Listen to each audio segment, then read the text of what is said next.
നമ്മുടെ vocabulary challenge നടന്നുകൊണ്ടിരിക്കുകയാണ്. ഇപ്പോൾ എനിക്ക് തോന്നുന്നു 5 days ആയി തോന്നുന്നു.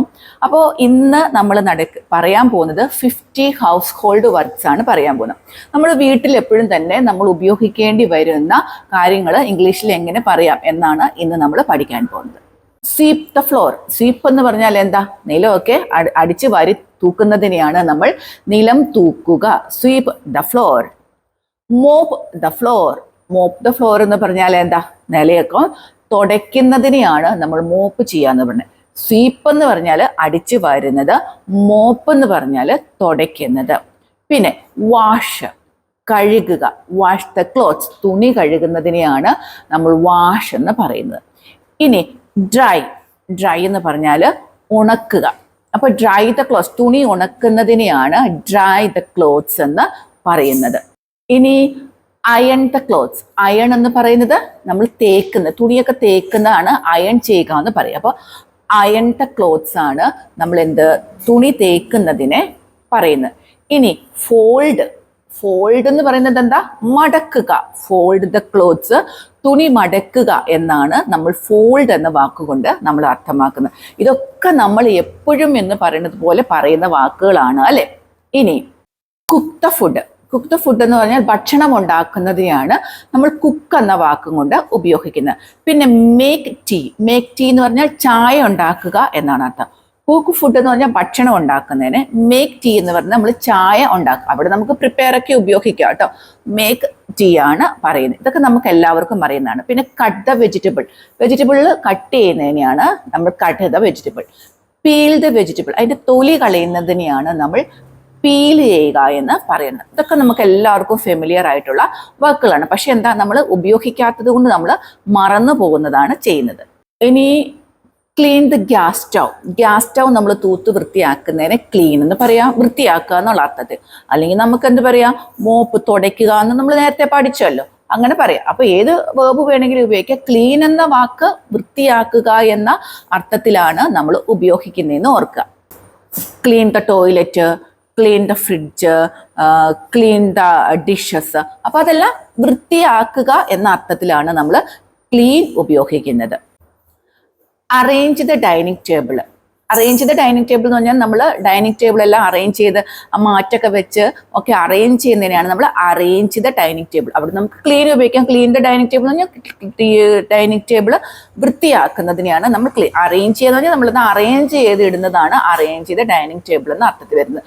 പിന്നെ fill the water bottles. Water ബോട്ടിലിൽ വെള്ളം നിറച്ച് വെക്കുന്നതിനെയാണ് നമ്മൾ fill the water bottles. Fill the water bottles.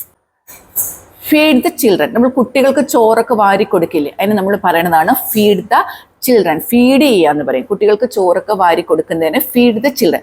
പിന്നെ സെർവ് ഫുഡ്. സെർവ് ഫുഡ് എന്ന് പറയുന്നത് ഫുഡ് നമ്മൾ വിളമ്പുന്നതിനെയാണ് സെർവ് ചെയ്യുക. നമ്മൾ ഗീവ് എന്ന വാക്ക് ഉപയോഗിക്കുന്നതിനേക്കാൾ നല്ലത് ഫുഡ് നമ്മൾ വിളമ്പി കൊടുക്കുന്നതിന് സെർവ് ഫുഡ് എന്ന് പറയാൻ കഴിയും.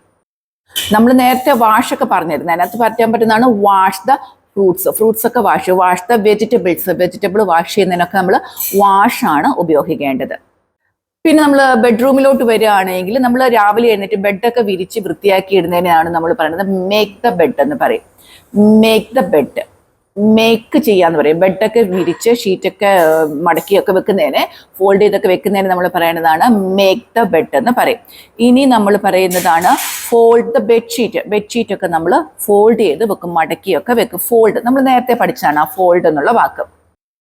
പിന്നെ നമ്മൾ നേരത്തെ clean the doors, clean the Windows, ഇതൊക്കെ. പിന്നെ change the pillow cover. Pillow cover change ചെയ്യുക. പിന്നെ എന്താണ്, അറേഞ്ച് ദ പില്ലോസ്. പില്ലോസൊക്കെ അറേഞ്ച് ചെയ്യുക. Water the plants. Water the plants എന്താണ്? ചെടികൾക്കൊക്കെ വെള്ളം ഒഴിക്കുന്നതിനെയാണ് നമ്മൾ വാട്ടർ ദ പ്ലാന്റ്സ് എന്ന് പറയുന്നത്. എന്താണ്? ചെടികൾക്ക് വെള്ളം ഒഴിക്കുന്നതിന് നമ്മൾ പറയുന്നത് എന്താണ്? Water the plants. Remove the weeds. നമ്മൾ പുല്ലൊക്കെ പറിച്ച് കളയില്ലേ, മുറ്റത്തെയൊക്കെ പുല്ല് പറിച്ച് കളയുന്നതിന് നമുക്ക് പറയാം റിമൂവ് വീഡ്സ്. വീഡ്സ് പറിച്ച് കളയും, പുല്ലൊക്കെ പറിച്ച് കളയുന്നതിന് റിമൂവ് ചെയ്യുക എന്ന് പറയും. Clean the courtyard. Clean the courtyard. Throw garbage. Garbage എന്ന് പറഞ്ഞാൽ വേസ്റ്റ് എറിഞ്ഞ് കളയുന്നതിനെയാണ്, എറിഞ്ഞല്ല കളയുന്നതിനെയാണ് നമ്മൾ ത്രോ ഗാർബേജ് എന്ന് പറഞ്ഞത്. വേസ്റ്റ് എറിഞ്ഞ് കളയരുത്, അതിൻ്റെ ഡസ്റ്റ്ബിന്നിലൊക്കെ സൂക്ഷിക്കുക. ത്രോ ഗാർബേജ് എന്ന് പറഞ്ഞാൽ നമ്മുടെ മാലിന്യം കളയുക. ത്രോ ഗാർബേജ്, മാലിന്യം കളയുക. ബൈ ദ ഗ്രോസറീസ്, സാധനങ്ങൾ വാങ്ങിക്കുന്നതിനെയാണ് നമ്മൾ ബൈ ദ ഗ്രോസറീസ് എന്ന് പറയുന്നത്. ബൈ ദ ഗ്രോസറീസ് എന്ന് പറഞ്ഞാൽ ബൈ എന്ന് പറഞ്ഞാൽ വാങ്ങുക, ഗ്രോസറീസ് സാധനങ്ങൾ. ബൈ ദ ഗ്രോസറീസ് സാധനങ്ങൾ വാങ്ങിക്കുന്നതിനെയാണ് നമ്മൾ ബൈ ദ ഗ്രോസറീസ് എന്ന് പറയുന്നത്. അറേഞ്ച് ദ ഗ്രോസറീസ്, നമ്മൾ ഗ്രോസറീസ് ഒക്കെ വാങ്ങിച്ചുകൊണ്ട് വന്ന് കിച്ചണിൽ വെച്ചിട്ട് ഇച്ചിരി കഴിയുമ്പോൾ നമ്മളിതെല്ലാം അറേഞ്ച് ചെയ്യും. അതാണ് അറേഞ്ച് ദ ഗ്രോസറീസ്. ഗ്രോസറീസ് ഒക്കെ അറേഞ്ച് ചെയ്യുക, arrange the groceries. Then organise wardrobe. Organise the wardrobe. Wardrobe എന്ന് പറഞ്ഞാൽ നമ്മൾ തുണിയൊക്കെ വെക്കുന്ന അലമാര അടുക്കി പെറുക്കി വെക്കുക, അതല്ലേ ഓർഗനൈസ് ദ വാർഡ്രോബ്. വാർഡ്രോബ് ഒക്കെ അടുക്കി പെറുക്കി, നമ്മുടെ തുണികളൊക്കെ വെക്കുന്ന അലമാര അടുക്കി വെക്കുന്നതിനെയാണ് നമ്മൾ ഓർഗനൈസ് ചെയ്യുക എന്ന് പറയുന്നത്. ചെക്ക് ദ ഗ്രോസറി സ്റ്റോക്ക്, സാധനങ്ങൾ ഉണ്ടോ ഇല്ലയോ എന്നൊക്കെ നോക്കുന്നതാണ് check the groceries stock. Check ചെയ്യുക, check the grocery stock. Refill the spices jar, നമ്മുടെ പൊടിയൊക്കെ ഇട്ട് വെക്കുന്ന ജാറൊക്കെ റീഫിൽ ചെയ്യുന്നതിനെയാണ്, വീണ്ടും വീണ്ടും നിറച്ച് വെക്കുന്നതിനാണ് റീഫിൽ ദ സ്പൈസസ് ജാർ. അപ്പോൾ ഇതൊക്കെ നമ്മുടെ കിച്ചണുമായിട്ട് ബന്ധപ്പെട്ട് അല്ലെങ്കിൽ നമ്മൾ എപ്പോഴും തന്നെ പറയുന്ന വാക്കുകളാണിത്. അപ്പോൾ ഇത് നിങ്ങൾ കേൾക്കുമ്പോൾ വളരെ സിമ്പിളായിട്ട് തോന്നുമ്പോൾ ഇതൊക്കെ എനിക്ക് അറിയുന്നില്ലേ, പക്ഷെ നിങ്ങളൊന്ന് ചിന്തിച്ചു നോക്കി, ഈ വാക്കുകൾ നിങ്ങൾ ആരെങ്കിലും ഉപയോഗിക്കുന്നവരുണ്ടോ? അവിടെയാണ് പ്രശ്നം പറ്റുന്നത്. ഇതെല്ലാം നിങ്ങൾക്ക് അറിയുന്ന വാക്കാണ്, ഒന്നുപോലും അറിയത്തില്ലാത്തതായിട്ട് നിങ്ങൾക്കില്ല. അപ്പൊ ഈ വാക്കുകളൊക്കെ നിങ്ങൾ സംസാരിക്കുമ്പോൾ ഉപയോഗിക്കുകയാണ് ചെയ്യേണ്ടത്. അപ്പൊ എല്ലാവരോടും നന്ദി പറയുകയാണ്. ക്ലാസ്സുകളൊക്കെ കേൾക്കുന്നതിനും സബ്സ്ക്രൈബ് ചെയ്യുന്നതിനും സപ്പോർട്ട് ചെയ്യുന്നതിനും ഒക്കെ നന്ദി പറയുകയാണ്. അപ്പോൾ നിങ്ങളിത് നിങ്ങളുടെ വീട്ടിലിരിക്കുന്ന കുട്ടികൾക്കും എങ്കിൽ ഇംഗ്ലീഷ് പഠിക്കണമെന്ന് ആഗ്രഹിക്കുന്നവർക്കും ഒക്കെ ഷെയർ ചെയ്ത് കൊടുക്കുക കേട്ടോ. അപ്പൊ എല്ലാവർക്കും നല്ലൊരു ദിവസം ആശംസിക്കുന്നു. നമുക്ക് അടുത്ത ദിവസം വീണ്ടും കാണാം.